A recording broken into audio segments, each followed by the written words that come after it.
As you know, in Britain, everything is policed except crime. Officially, only 6% of all crimes lead to even a charge or a summons, never mind a conviction. And that 6% figure is likely inflated by the likes of the Met and other forces not even bothering to record thousands upon thousands of crimes.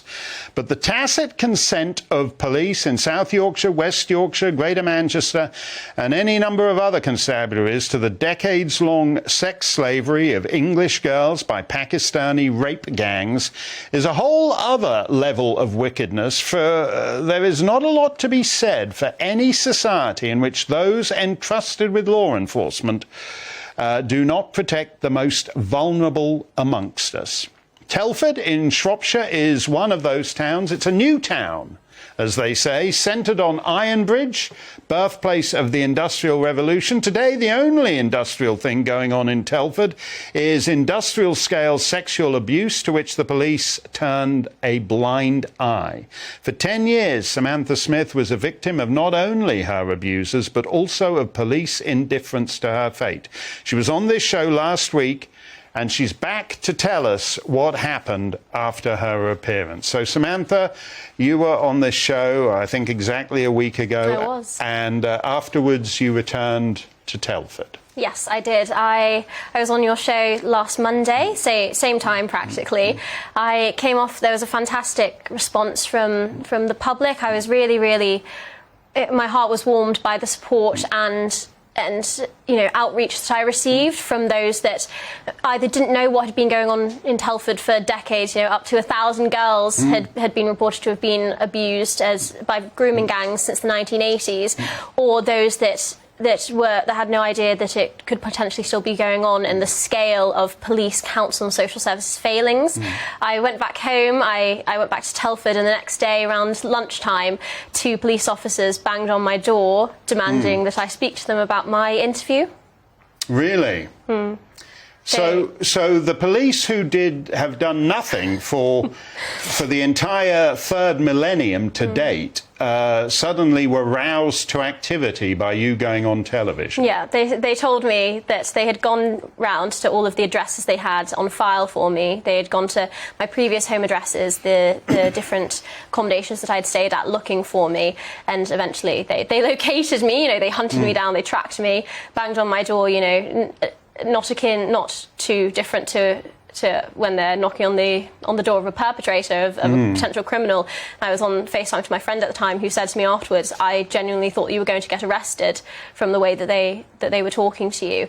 They told me that, quote unquote, when you go on GBNews and talk about grooming gangs in Telford, it's our duty to follow up with you. That's not actually true, is it? No. So the police are, among other things, lying to you. It's funny, I said to them at the time, it was funny that they did absolutely nothing to bring my accusers to justice, but when I went on national TV, my abusers to justice, but when I went on national TV and talked about the industrial scale of their failings and their inaction in bringing to justice the perpetrators of vile rape, grooming, sexual assault and child sex crimes in Telford, that they are suddenly spurred into action to come and knock on my door and intimidate me into silence. It's pretty pathetic, these big butch coppers being so insecure that you going on TV and criticising them can drive them into action that they otherwise haven't taken for decades. Do you know who actually ordered up this, I guess raid is the word for it?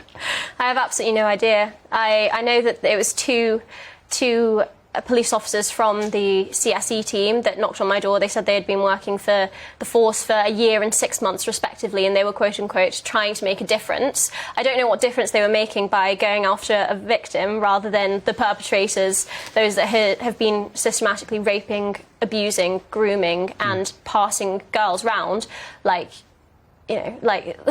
well, for decades. The awful thing about this is that every situation is different, and yet they're all the same.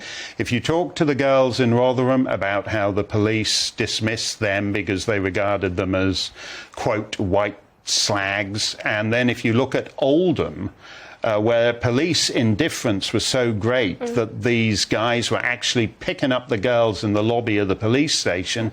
And then if you look at your situation in Telford, it all seems to be pretty much the same. Now they seem to resent anybody actually talking about police failings. I'm not a conspiracy theorist, but I absolutely believe that there is a cover-up culture in amongst council officers, police, social services, those in charge, frankly, and a disdain towards the victims who seek to speak up against the abuse they suffered, and the lack of proactivity from those that were supposed to support and protect them. The Chief of West Mercia Police, Chief Superintendent Tom Harding, said in 2018 that he didn't believe that Telford had a discernible problem with CSE, and that, quote unquote, they had the resources to deal with it.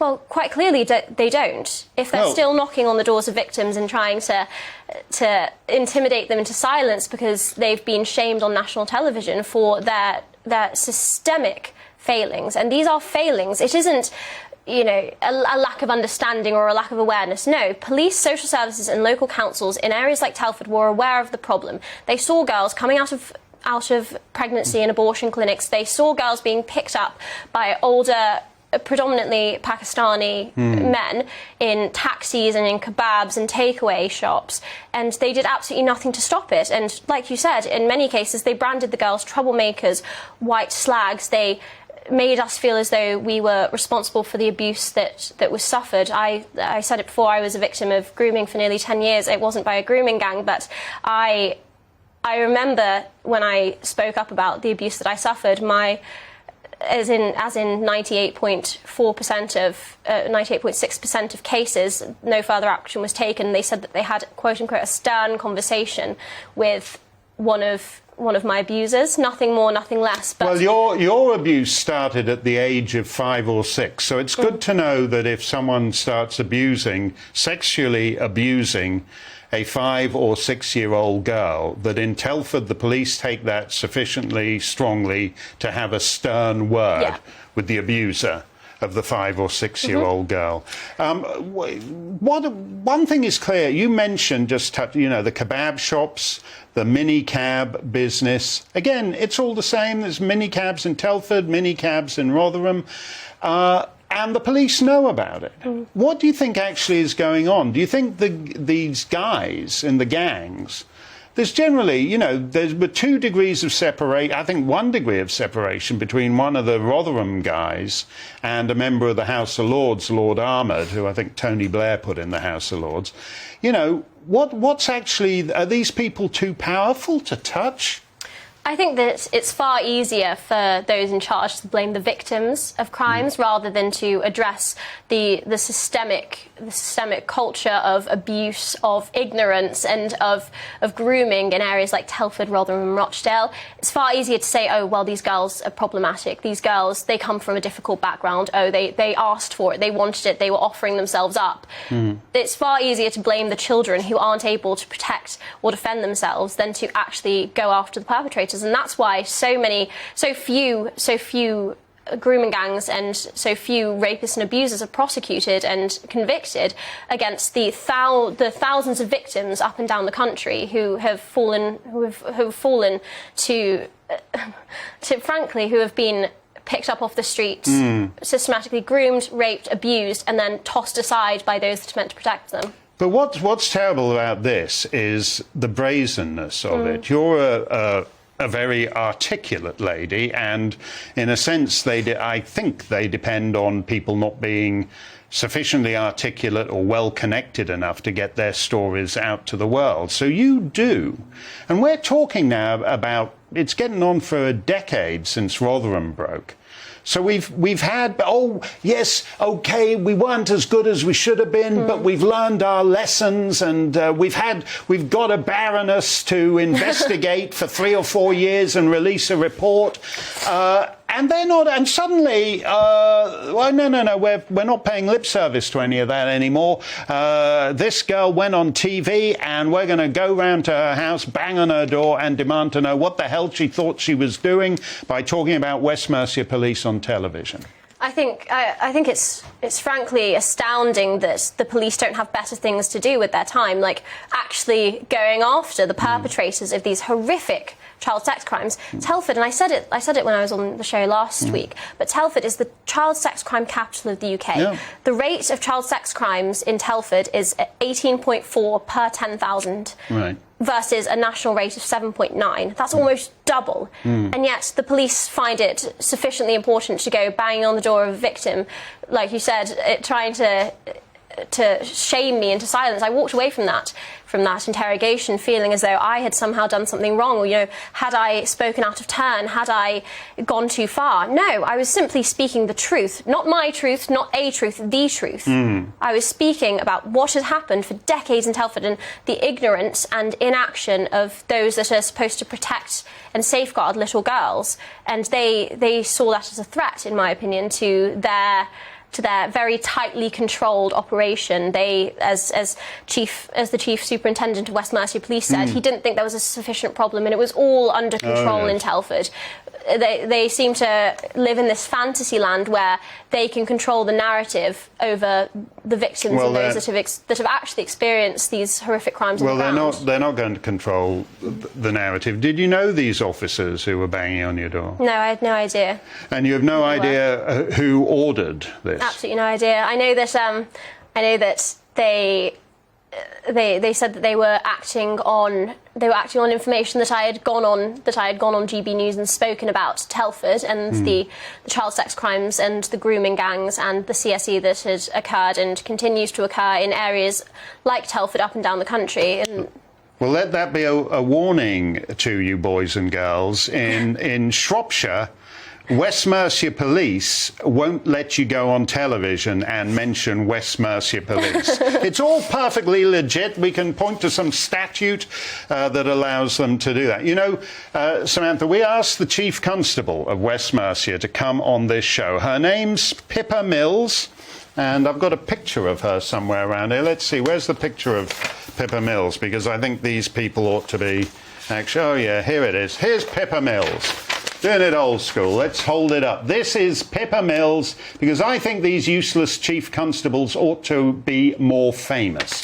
We also asked her to let us know which of her officers ordered the intimidation of our guest.